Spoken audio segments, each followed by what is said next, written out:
Në vitin 2010, një punonjës i filialit të Bankës Kombëtare Tregtare në Vlorë, Gentian Hoxha, realizoi një skemë mashtrimi përmes së cilës përvetsoi rreth $1 milion nga llogaritë e klientëve.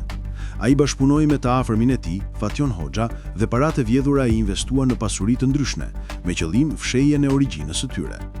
Ngjarja u zbulua pas një kontrolli të brendshëm të bankës.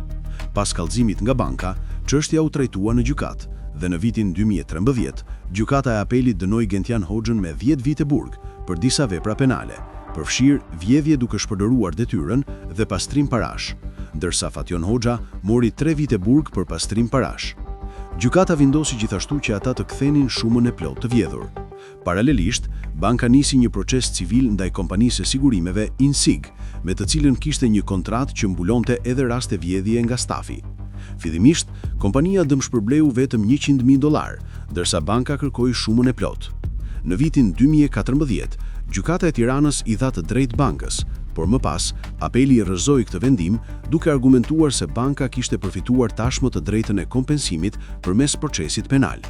Çështja vijoi në gjykatën e lartë, e cila në vitin 2024 refuzoi kërkesën e bankës.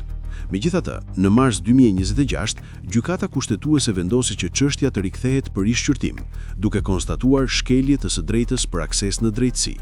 Skema e vjedhjes konsistonte në hapjen e llogarive për klientët dhe plotësimin e dokumenteve të depozitave pa i regjistruar realisht në sistemin bankar, duke përvetësuar fondet. Paratë më pas u investua në aktivitete të ndryshme përmes një kompanie private me qëllim pastrimin e tyre.